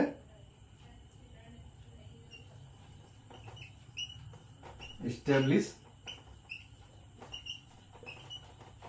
legal existence of such entity. अब इसको समझिए। कोई भी जुरिडिकल पर्सन का अकाउंट खोलने के लिए document showing authorise person to act on behalf of the entity, वो एक ऐसा डॉक्यूमेंट लेंगे जिसमें कि वह दिखा रहा होगा कि कोई ऑथराइज पर्सन उस एंटिटी के बिहाफ।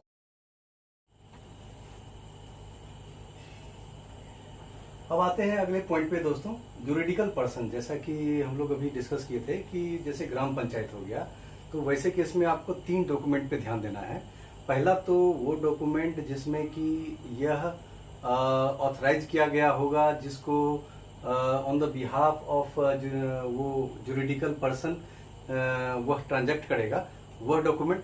दूसरा, उसके फेवर में कोई पावर ऑफ अटॉर्नी हो ट्रांजेक्शन करने के लिए। और तीसरा कि ये जुरिडिकल पर्सन जो एंटिटी है उसका इस्टेब्लिशमेंट कैसे हुआ है, वो डॉक्यूमेंट। 3 डॉक्यूमेंट इसमें मस्ट है। अब आइए दोस्तों, एचयूएफ के केस में दोस्तों, एचयूएफ के केस में आपका दो हो गया। एक तो हो गया कर्ता, और जो मतलब मेंबर्स होंगे, एक हो गया को partners.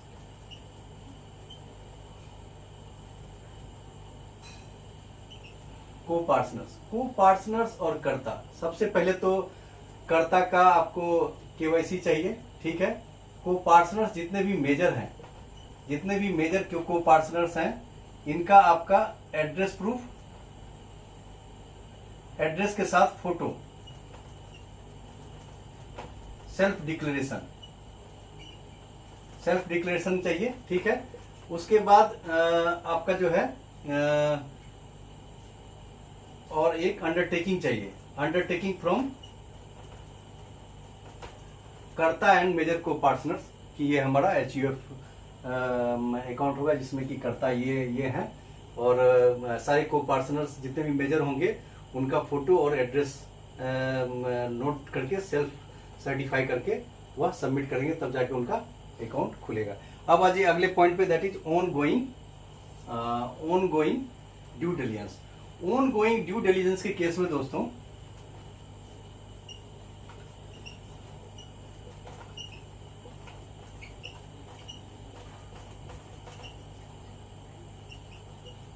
On going due diligence के केस में किसी भी कस्टमर का प्रोफाइल, मतलब बिजनेस प्रोफाइल, कस्टमर प्रोफाइल के हिसाब से उसका ट्रांजैक्शन हो रहा है कि नहीं हो रहा है, उसको हमको देखना है, मॉनिटर करना है। इसमें जो है ऑन गोइंग ड्यू डिलिजेंस में दो पार्ट होगा। एक तो होगा मॉनिटरिंग ऑफ ट्रांजैक्शन, और दूसरा होगा पीरियोडिक अपडेशन ऑफ केवाईसी। ठीक है। तो ट्रांजैक्शंस को हमको ये मॉनिटर करना है कि उसके कस्टमर प्रोफाइल के हिसाब से इन लाइन विथ ट्रांजैक्शंस हो रहा है कि नहीं हो रहा है। कोई भी अगर कॉम्प्लेक्स ट्रांजैक्शंस वगैरह होगा तो उसको मॉनिटर करना है। ठीक है। उसके बाद आप देखिएगा कि जैसे इसमें एक जो है ना दोस्तों, एक थ्रेशहोल्ड का कंसेप्ट है किसी भी अकाउंट में। थ्रेशहोल्ड आप जैसा कि जानते हैं कि जितने भी क्रेडिट होता है वो थ्रेशहोल्ड होता है। ठीक है। थ्रेशहोल्ड लिमिट जो डिसाइड करते हैं बैंक। जैसे अगर किसी का इनकम 100 रुपया है, या उसका टर्नओवर, जैसे कोई इंडिविजुअल के केस में इनकम हो गया और बिजनेस के केस में टर्नओवर हो गया, अगर 100 रुपया है। ठीक है। अगर दोनों के केस में, तो वैसे केस में थ्रेशहोल्ड जो है, इसका थ्रेशहोल्ड यानी कि टोटल क्रेडिट इन अकाउंट, वो फिक्स किया जाता है 1.5 गुना, यानी कि 150 थ्रेशहोल्ड फिक्स कर दिया जाएगा। जैसे ही वो लिमिट क्रॉस करेगा तो सिस्टम पॉपअप देगा, तो उसको उसके ऊपर का ट्रांजेक्शन्स को हमको प्रॉपर्ली मेंटेन करना है अपने बैंक में। तो 80% जब थ्रेशहोल्ड पे पहुंच जाता है, तभी कस्टमर के पास मैसेज चला जाता है रजिस्टर्ड मोबाइल पे कि आप अपना थ्रेशहोल्ड अपडेट करवाइए। तो उसके रिस्पेक्ट में क्या करेगा, रिवाइज या तो टर्नओवर का कोई सर्टिफिकेट देगा, या अपना इनकम प्रूफ लाके वो जमा करेगा कि मेरा इनकम इतना हो गया है, इतना बढ़ गया है, आप जो है उसका थ्रेशोल्ड मॉडिफाई कर दीजिए। ये सारा पार्ट जो है दोस्तों ऑन गोइंग ड्यू डिलिजेंस का है। अब आइए, ये तो ट्रांजेक्शन मॉनिटरिंग हो गया। ट्रांजेक्शन मॉनिटरिंग के अलावा जो अब रेगुलर अपडेशन है, रेगुलर अपडेशन के केस में दोस्तों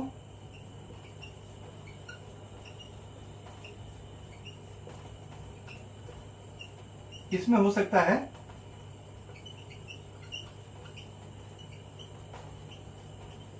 चेंज ऑफ एड्रेस और प्रोफाइल,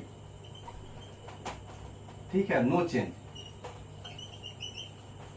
अगर कोई चेंज नहीं होता है उसके कस्टमर का एड्रेस में या उसके प्रोफाइल में, तो वैसे केस में रजिस्टर्ड ईमेल के द्वारा वह बैंक को इन्फॉर्म कर देता है कि हमारा कोई भी चेंजेस नहीं है, तो भी हम केवाईसी को अपडेट कर देंगे, केवाईसी अपडेशन मान लिया जाएगा। किसी भी ब्रांच में अक्रॉस द इंडिया जितना भी ब्रांच है, किसी भी ब्रांच में जाके वह केवाईसी अपडेट कर सकता है, रिस्पेक्टिव ऑफ द अकाउंट उसका कहाँ है उससे मतलब नहीं है, ठीक है। अगर कोई चेंज होता है दोस्तों तो उस चेंज से रिलेटेड ओबीडी देगा, चेंज ऑफ एड्रेस के केस में। अगर बिजनेस प्रोफाइल का चेंज का कोई मॉडिफिकेशन है, चेंज है, तो वैसे केस में दोस्तों उससे रिलेटेड डॉक्यूमेंट देगा और फिर फर्दर हम जो है उसका अपडेशन करते हैं, ठीक है। ये सारा जो है प्रक्रिया ये किसके तहत आएगा, ऑन गोइंग ड्यू डिलिजेंस के तहत। अब आ जाइए दोस्तों enhanced due diligence. Enhanced due diligence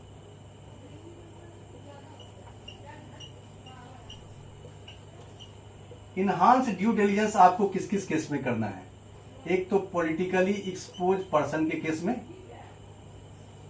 ठीक है, और non face to face customer के केस में,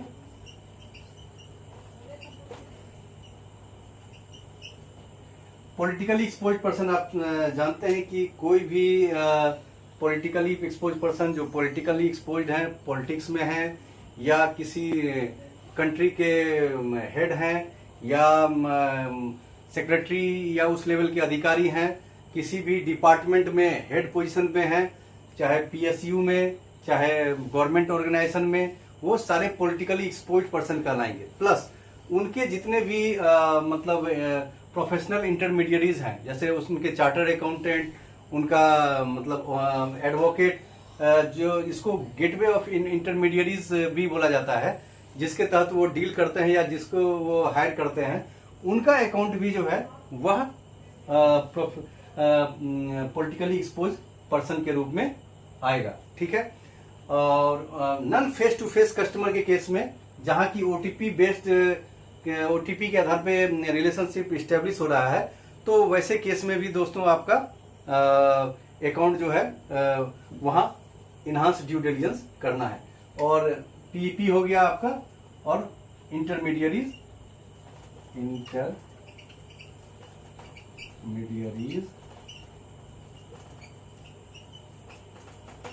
प्रोफेशनल, ठीक है। ये तीनों कैटेगरी के केस में आपको ड्यू डिलिजेंस जो है इनहांस करना है। अब आप आ जाइए कि सिंप्लीफाइड ड्यू डिलिजेंस।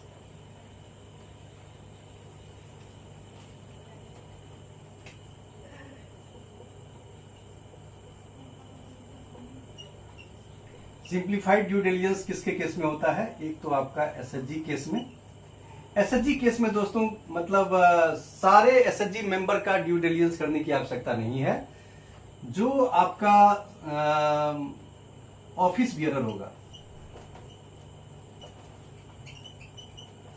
मतलब सिग्नेटरीज होंगे,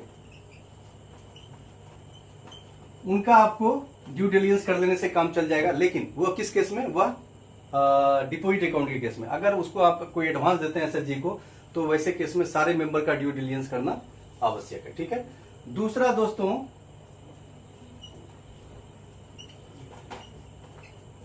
फॉरेन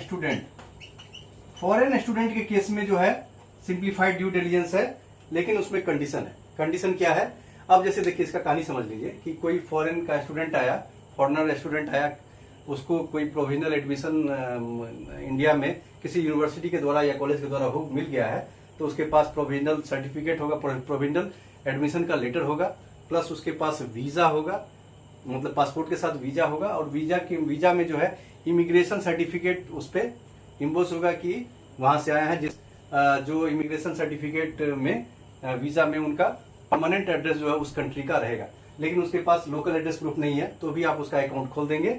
उसमें कंडीशन क्या रखेंगे कि 30 डेज के भीतर वह लोकल एड्रेस प्रूफ लाके दे देगा, और उसका फिर आपको पॉजिटिव कंफर्मेशन लेटर के द्वारा आपको कंफर्मेशन लेना है। इस दौरान 30 दिन के दौरान वह 50,000 रुपया इंडियन रुपीज में रेमिटेंस इक्विवेलेंट और 1000 USD वो रेमिटेंस अकाउंट में कर सकता है। ठीक है, ये हो गया फॉरेन स्टूडेंट के केस में सिंप्लीफाइड ये हो गया। और आपका दोस्तों सिंप्लीफाइड जो है आपका FPI के केस में भी आपका सिंप्लीफाइड होता है। फॉरेन पोर्टफोलियो इन्वेस्टर, जो कि सेबी के द्वारा जो भी रजिस्टर्ड एंटिटी है फॉरेन पोर्टफोलियो इन्वेस्टर के तहत एनेक्सर 4 में इनके डॉक्यूमेंट दिए हुए हैं कि क्या क्या डॉक्यूमेंट उसमें लिया जाएगा। उसमें वही सारे डॉक्यूमेंट हैं, certificate of incorporation, article of association, memorandum of article, resolution, financial paper, मतलब फाइनेंशियल पेपर यानी कि उस फाइनेंशियल पोर्टफोलियो इन्वेस्टर कंपनी का फाइनेंशियल पेपर। ठीक है, वो एनेक्सर 4 में आप रिफर कर लीजिएगा। तो इसमें आपका सिंप्लीफाइड ड्यू डिलिजेंस है। ठीक है, अब आ जाइए रिकॉर्ड मैनेजमेंट। रिकॉर्ड मैनेजमेंट में दोस्तों 3 बात को याद रख सकते हैं। क्या क्या बात याद रख सकते हैं आप देखिए। पहला तो रिकॉर्ड मैनेजमेंट में क्या है,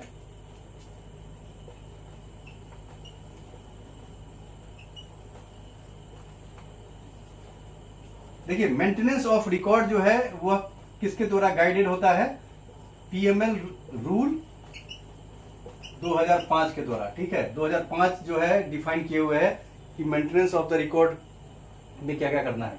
इसमें आप समझ लीजिए कि कोई भी अकाउंट होल्डर आपके पास अकाउंट खोलने के लिए आता है, उस समय जो डॉक्यूमेंट सबमिट करता है और वो जो फॉर्म जो फिलअप करता है, प्लस जब भी अपडेशन के दौरान वह मतलब KYC अपडेशन के दौरान वो जो भी डॉक्यूमेंट सबमिट करता है या डॉक्यूमेंट फर्निश करता है, तो वो आपको रखना है 5 साल तक। 5 साल तक कब, जब वह अकाउंट का टर्मिनेशन ऑफ रिलेशनशिप हो रहा है, यानी कि कोई अकाउंट जब बंद हो रहा है उस समय के 5 साल तक आपको रखना है उसका रिकॉर्ड सारा, KYC डॉक्यूमेंट अपडेशन के दौरान और जो जिस समय अकाउंट ओपन हुआ था उस समय वाला, और आपका KYC उसका सारा अकाउंट ओपनिंग फॉर्म। ये हो गया 5 इयर्स आपको रखना है, प्लस कोई भी 5 इयर्स फ्रॉम विच जब आपका एक रिलेशनशिप टर्मिनेट हो रहा है, तब जब अकाउंट क्लोज हो रहा है तो उसके 5 साल तक आपको रिकॉर्ड रखना है। ऑब्वियसली अकाउंट पीरियड के दौरान तो आपको रखना ही रखना, जब तक अकाउंट लाइव है तब तक आपको उसका सारा डॉक्यूमेंट रखना है। ट्रांजैक्शन के केस में दोस्तों जब भी कोई ट्रांजैक्शन होता है तो डेट ऑफ ट्रांजैक्शन से 5 साल तक आपका उसके रिकॉर्ड को आपको मेंटेन करके रखना है, फिजिकल रिकॉर्ड को। ठीक है, और जो डिजिटल रिकॉर्ड है वो तो आपको वर्षों तक रखना है, हमेशा ही रखना है, जब तक कि उसका अकाउंट टर्मिनेट नहीं हो जाता है, खत्म हो जाता है, तो 5 साल तक आपको रखना है। ठीक है, ये हो गया आपका रिकॉर्ड मेंटेनेंस। इसी तरीके से जो VCIP है, वीडियो कस्टमर आइडेंटिफिकेशन प्रोसेस है, उसमें भी जो है रिकॉर्ड मेंटेनेंस का यही गाइडलाइन है। अब आ जाइए दोस्तों रिपोर्टिंग टू FUI।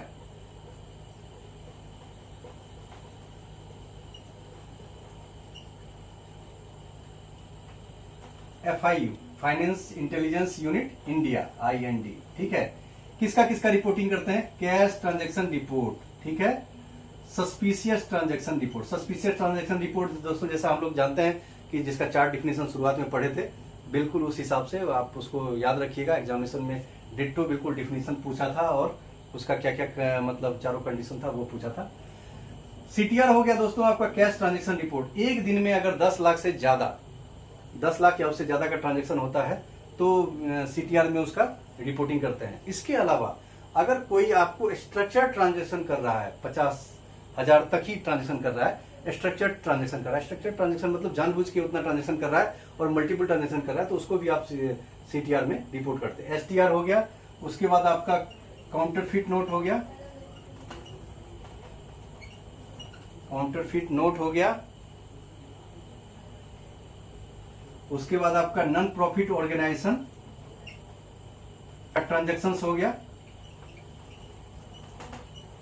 और क्रॉस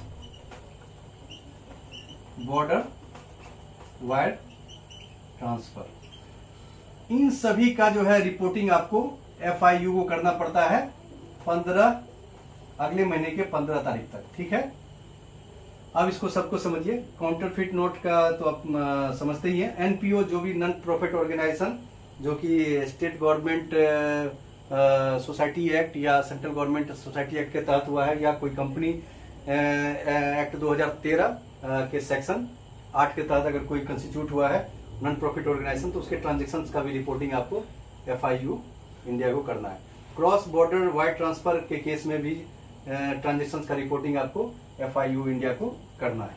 अब आइए दोस्तों, internal control system. Internal control system में बैंक ने व्यवस्था कर रखा है, जोनल ऑफिस में जोनल ऑफिस लेवल पे AGM या CM लेवल के अधिकारी, ये जो है आपका जोनल ऑफिस कंप्लायंस ऑफिसर जो है, ये इंश्योर करते हैं compliance, KYC compliance across the zone. और सर्किल में जो है दोस्तों, सर्किल ऑफिस में deputy money laundering report authority cum circle compliance officer, ये CM लेवल के अधिकारी होते हैं जो कि सर्किल ऑफिस लेवल पे KYC कंप्लायंस को मॉनिटर करते हैं और उसका रिपोर्टिंग और कंप्लायंस को इंश्योर करवाते हैं। ये हो गया इंटरनल कंट्रोल सिस्टम दोस्तों। अब आ जाइए CKYCR। CKYCR में दोस्तों, CKYCR में 3-4 चीज ही केवल आपको याद रखना है। CKYCR में जो KYC का टेम्पलेट है उसके आधार पे इंडिविजुअल अकाउंट और legal entity account, individual account का जो आपका 1 जनवरी 2017 के बाद जितने भी अकाउंट आपके खुले हैं उसका KYC टेम्पलेट के अनुसार जो डिसाइड किया हुआ है CKYCR के द्वारा सेंट्रल KYC रजिस्ट्री के द्वारा, उसके आधार पे आपको अपलोड करना है। और लीगल एंटिटी के केस में दोस्तों 1 अप्रैल 2021 से जो भी अकाउंट खुलेगा उसका KYC टेम्पलेट के हिसाब से जो डिसाइड किया हुआ है CKYCR के द्वारा वो आपको अपलोड करना है। वह एक यूनिक नंबर देगा। अक्रॉस द बैंक जो है, अक्रॉस द बैंक सारे बैंकों में अगर एक कस्टमर का अगर मतलब KYC डॉक्यूमेंट अगर सेम है तो उसका एक यूनिक नंबर वो इशू करता है। ठीक है, अब इसके बाद एक चीज समझिए, इसको कितने दिनों के भीतर अपलोड करना पड़ता है CKYCR पे, वह है 10 डेज के भीतर। तो KYC पॉलिसी में दोस्तों यही है, इतना ही है। मैं रिक्वेस्ट करूंगा कि जरूर आप जो 90 पेज का सर्कुलर है उसको जरूर रिफर करें। यह एग्जामिनेशन पॉइंट ऑफ व्यू से काफ़ी इंपॉर्टेंट है और ऑपरेशनल पॉइंट ऑफ व्यू से भी काफ़ी इंपॉर्टेंट है। थैंक यू दोस्तों।